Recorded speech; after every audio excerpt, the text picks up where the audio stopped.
Assalamualaikum warahmatullahi wabarakatuh.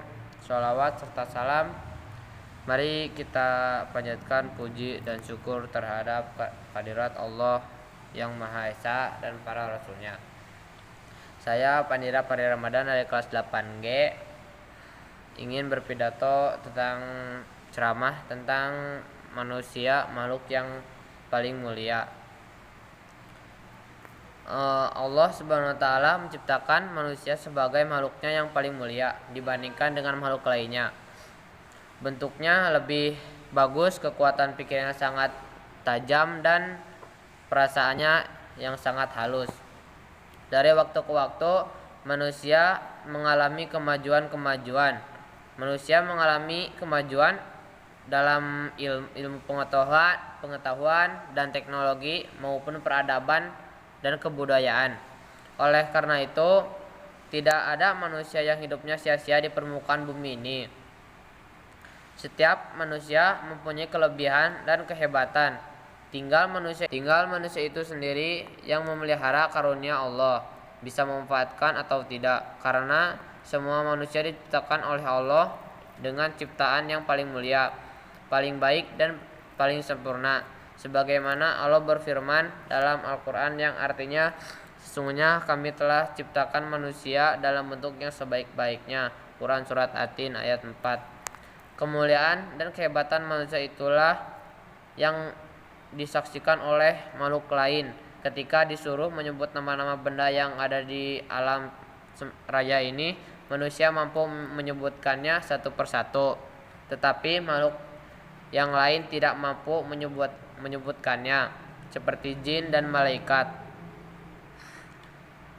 Manusia diutus ke dunia ini untuk menjadi khalifah, juga karena kehebatan dan kemuliaan manusia itu sendiri.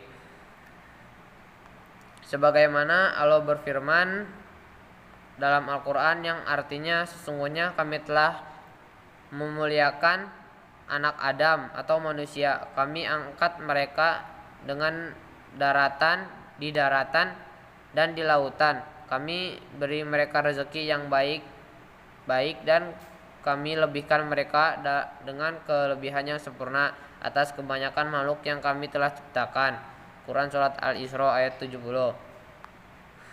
Tapi kadang-kadang manusia bangga atas karya-karyanya itu. Bahkan manusia kadang menepuk dada atas hasil yang dicapai, tidak ingat dan lupa sama sekali kecerdasan itu datangnya dari Allah Subhanahu wa taala. Sengaja Allah memberikan kelebihan dari makhluk lainnya, namun banyak tidak tahu bersyukur, tidak tahu berterima kasih, dan malah mengingkari Allah, mengingkari nikmat Allah yang telah diberikan kepadanya. Padahal Allah telah mengingatkan dan mengancam orang-orang yang tidak mau bersyukur dan mengingkari nikmat Allah Subhanahu wa taala. Sebagaimana Allah berfirman ditegaskan dalam Al-Qur'an yang artinya, dan ingatlah juga tak kala Tuhanmu memaklumkan, sesungguhnya jika kamu bersyukur pasti kami akan menambahkan nikmat kepadamu, dan jika kamu mengingkari nikmatku maka sesungguhnya azabku sangat pedih. Quran Surat Ibrahim ayat 7. Sesungguhnya manusia diciptakan oleh Allah dengan bentuk yang sebaik-baiknya, tetapi karena dipengaruhi dan digoda oleh syaitan, dan memang syaitan itu telah bersumpah untuk menjerumuskan anak-anak Adam, yaitu manusia, ke lembah kehinaan sampai turun-temurun, maka syaitan itu mendampingi setiap manusia. Sebagaimana Allah berfirman dalam Al-Quran yang artinya, syaitan itu telah menguasai mereka, lalu menjadikan mereka lupa mengingat Allah, maka mereka itulah golongan syaitan.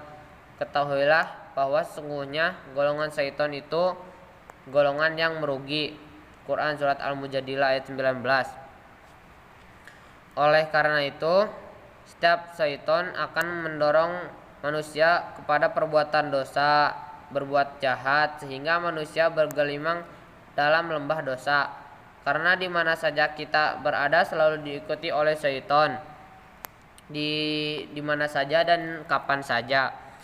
Syaitan tidak peduli itu mau seorang pejabat atau intelektual, cendekiawan, ulama, sarjana, atau orang biasa.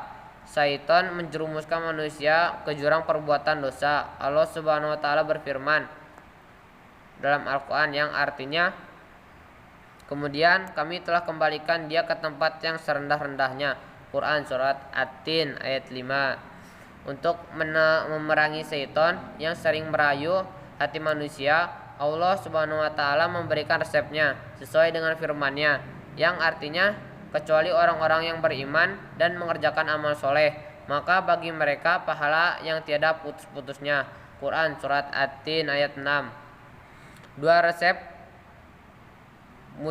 mujarab untuk mempertahankan martabat kemanusiaan yang sehat. Pertama ialah beriman kepada Allah dengan sebaik-baiknya. Kedua ialah berbuat amal soleh. Beriman dan beramal soleh itu sebab dan akibat, karena beriman haruslah beramal soleh atau berbuat baik. Jadi jelas bahwa iman itu merupakan generator pembangkit untuk berbuat baik. Tidaklah dikatakan beriman kalau ia tidak berbuat baik atau beramal soleh, sehingga dapat dikatakan bahwa tidak beriman orang yang senantiasa berbuat kejahatan. Inilah bukti bahwa dengan beriman dapat dan beramal soleh meningkatkan ketakwaan kepadanya. Dengan demikian maka kita dapat mempertahankan martabat manusia yang selalu dipengaruhi oleh syaitan yang terkutuk itu. Demikianlah dari saya. Wassalamualaikum warahmatullahi wabarakatuh.